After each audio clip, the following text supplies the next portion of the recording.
એક રચના રાજપૂતો માટે મેં ખાસ લખેલી, ઘણા સમય પહેલા બધા મિત્રોની ફરમાઈશ છે, એટલા માટે ગઢવી સાહેબ બહુ સરસ રચના છે. ત્યારે હું ગીરમાં હતો, કનકાઈ પાસે લીલા પાણી નેસ અમારું ત્યાં, અને ગામડે ખોળ ભરવા માટે ગયેલો. હાંડિયા ઉપર 4 ગુણી ખોળ, ઉપર હટાણું, અને એના ઉપર હું બેઠો. ધારીથી આગળ દલખાણીયા ગામ આવે એટલે છેલ્લું ગામ દરબાર, કાઠી દરબારોનું સાંચી પાણીયા ગામડા આવે, છેલ્લું ગામ પૂરું થાય બોર્ડર આવે ત્યાં સુધી ગામડામાં કૂતરા ને એવું બધું હોય. ગીરમાં તો કૂતરાય ન હોય, કારણ કે દીપડાને કૂતરાને બહુ જામે નહીં, એટલે એ નાસ્તો કરી જાય. એટલે ગામડાનું બોર્ડરનું ગામડું છેલ્લું, એ છેલ્લું ગામ ભટ્યો નેહડે જવા માટે. 2-4 જણા હામા મળ્યા અને મને કીધું, કવિરાજ ગઢવી જો અમને કવિરાજ કહે, ચોખવટ કરી દઉં. અમને ઘણા પ્રશ્ન કરે, તમને કવિરાજ કેમ કે? મેં કીધું કાવ્યો લખે એટલે. એ કે કાવ્યો લખે એટલે નહીં, કોઈ પણ બધાય વર્ણમાં કવિઓ થયા છે. તો ચારણનો દીકરો ભેહું સારતો હોય ને કાંઈ ન આવડતું હોય તો એમ કે કવિરાજ મજામાં એમ, તો તમને કવિ કેમ કે? પછી મેં એને કીધું, એ તમને કહું. મેં કીધું જેટલા ભારત વર્ષમાં કવિઓ થઈ ગયા એને હજારો સલામ છે. જે એવા મહાન કવિઓ બધાય વર્ણમાં થયા છે કે ભગવાનને સામે ઊભો રાખીને સંભળાવ્યા છે કાવ્યો. માતાજી સામે ઊભી રહીને સંભળાવ્યા છે, આવા કવિઓ થયા છે. પણ જે કવિ લખતો હોય એને જ કવિ કે, એનો હગો ભાઈ હોય એને કવિરાજ નો, બીજા કોઈ વર્ણમાં ગઢવીને જ કે. તો આનું શું કારણ? મેં કીધું એનું કારણ એ છે કે કોઈ કવિઓએ વગડાને ગીત સંભળાવ્યા છે, બગીચાઓને સંભળાવ્યા છે, કોક કવિએ કદાચ દરિયાને સંભળાવ્યા છે. એટલું નહીં, ભગવાનને ખુદને સંભળાવ્યા છે. એવા મહાન કવિઓ હતા, હજારો વંદન ભગવાનને સંભળાવ્યા છે, માતાજીને, ડુંગરાઓને, બધાને કાવ્યો સંભળાવ્યા છે, માણાને સંભળાવ્યા છે, રાજાઓને. પણ એક જ ચારણો અમે એવા સહી કે યુદ્ધના મેદાનમાં જ્યારે ક્ષત્રિયો ઉતરે, અડ પડે જીક માચિંગ ચૂક કટ જાત સીચ ઘટ ટૂક ટૂક ફટ જાત કંઈક ફે ફરા ફાર હટ જાત કંઈક કાયર હજાર અને કુદંત સીચ પડતે કે બંધ ધડ ધડ ખેત મચવાય તંદ. આવું ઘમંસાણ જ્યારે યુદ્ધ જામે એવે ટાણે માથું પડી ગયું હોય રાજપૂતનું, હાથમાં જોટાની તલવાર હોય, હારે ચારણોય તલવારો લઈને લડતા, તેવા ઘણા ઇતિહાસ છે. એ હાથમાં તલવારો લઈને લડતા હોય, રાજપૂતના ગળામાંથી કપાઈ ગયેલા ગળામાંથી લોહીના ફુવારા ઉડે.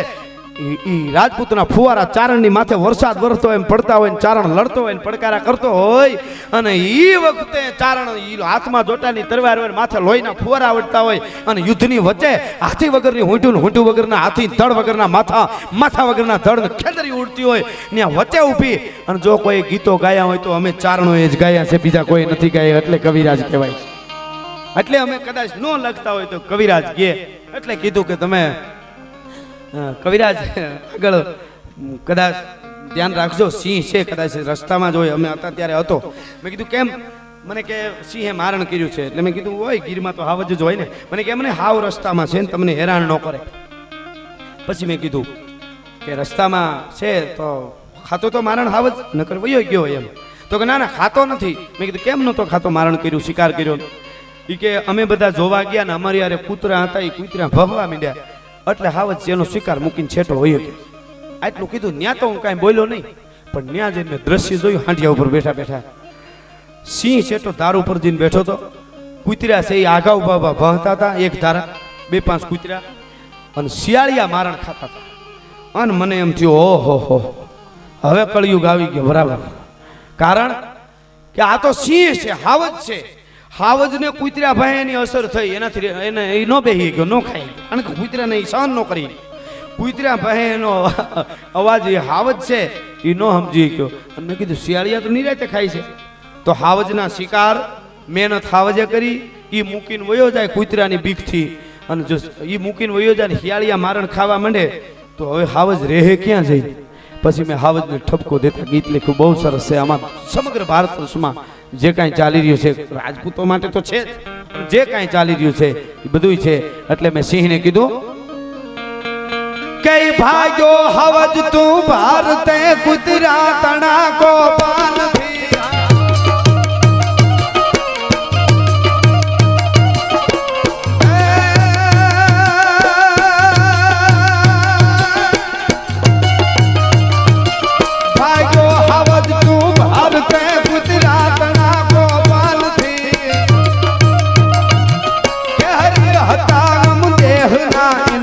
વાલી જાનથી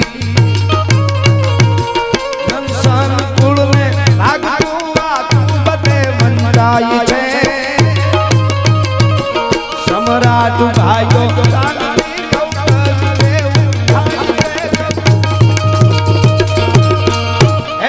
ગીરના હાવજ ભાગ્યો હાવજ તું ભારત કુતર્યા તણા કો ભાનથી કેહરી હતા આમ દેશના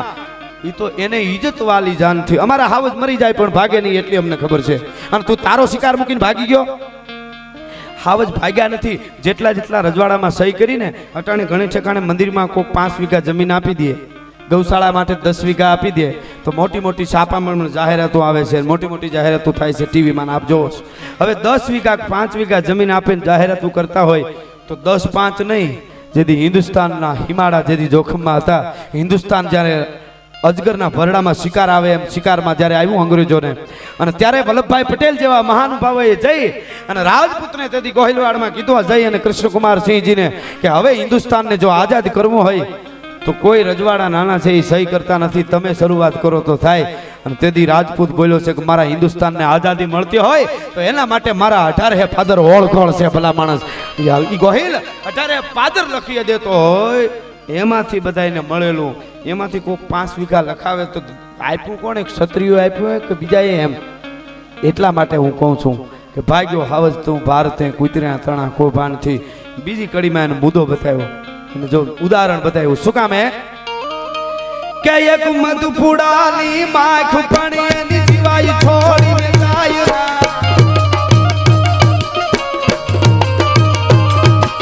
એક મધપુડાની માખ પણ એની સિવાય છોડીને જાય આ ધીરજનું બહુ નામી નરસિંહને લજવાય ભોજન લૂટી હળવીરનું અંશાલિયા હવે ખાય છે સમ્રાટ ભાગ્યો શાંતિ નવકર કેવું થાય છે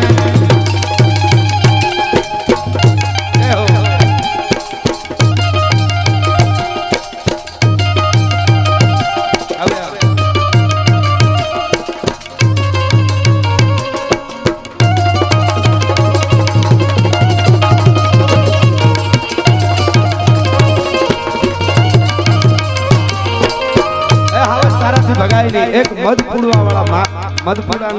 પાડવા વાળા માખીને હળગાવી દે તો ભાગતી નથી તો તું તો સિંહ છો તારું બિરુદ લ્યું બહુ નામ ભગવાનને જેથી થંભમાં પ્રહલાદે બધ ભરીને યાદ કર્યો તેથી મેં કીધું નરસિંહ થઈ નીકળો નગર તો શિયાળિયું કૂતરું મીંદરું થઈ ન નીકળે પણ તારું બિરુદ લીધેલું તેથી અને તું તારું મારણ મૂકીને ભાગી ગયો તો હાવજ એની વેદના રજૂ કરે સાંભળજો ખાસ આ સમય આવ્યો શિયાળિયાનો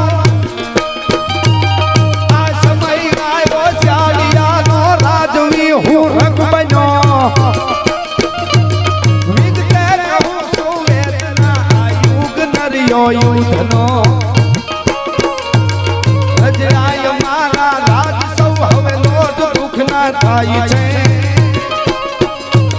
સમ્રાટ ભાગ્યો શાંતિ કૌતક દેવ થાય છે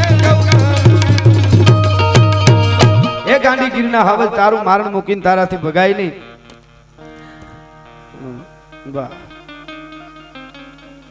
સરસ લ્યો લાલસિંહજી ભાઈ ની ફરમાઈશ છે પણ ફરમાઈશ આ ચાલુ છે એ જ કાવ્ય નહીં એની જ આવી છે એટલે વાંધો નહીં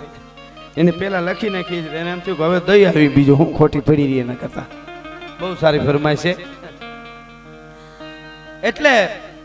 હાવજને કીધું એટલે હાવજ કહે છે સમય આવ્યો શિયાળિયાનો એટલે રાજવી હું રંગ બન્યો વિગતે કહું છું વેદના આ યુગ ન રહ્યો એટલે એટલી જ્યારે સિંહે વાત કરી પછી મેં કીધું તો બધું આમને હાલવા દેવાનું તમારે કાંઈ બોલ તમે ધારોય કરી શકો તમે સિંહ છો હાવજા દાણસી હાક જે હાંભળે પડે વેરી તણા ગાઢ પોસ તમે એક ટણક મારો તો પહાડના ચટ્ટાનને હલબલાવી નાખો ઈ તમારી ત્રેવડ છે તમે સિંહ છો અને આવી વાત કરો છો કે અમારાથી કાંઈ ન થાય સમય નથી અમારો તમે ધારોય કરી શકો ધારોય કરી શકો કીધું ત્યારે સિંહ એની વેદના જો કરી સાંભળજો શું કહે છે કે આ સમય આવ્યો શિયાળિયાનો સમય આવ્યો શિયાળિયાનો ને રાજવી હું રક બન્યો એ વિગતે કહું છું વેદના આ યુગ નરિયો યુધનો પછી મેં એને કીધું તો તારે આ બધું હાલવા દેવાનું ને તમારે સિંહને હવે સાનમુનું બેસી જવાનું ને તમારું લઈ જાય તો તઈ એને કીધું તો બીજું શું કરી મેં કીધું તમે ધારોય કરી શકો ફરીવાર કહું ધારોય કરી શકો કીધું ત્યારે સિંહે કીધું કરી તો ગમે હગી પણ સાંભળો મેં કીધું શું ત્યારે કહે છે હવે જરા કરીએ ઢોર તો લઈ પાંજરામાં પૂરતા હવે જરાય કરીએ ઢોર તો લઈ પાંજરામાં પૂરતા આ વખત સહતા વેદના અમે જબરવું ભાજુરતા આ સમયના સરદાર થઈ હવે શાળિયા મલકાય છે સમ્રાટ ભાગ્યો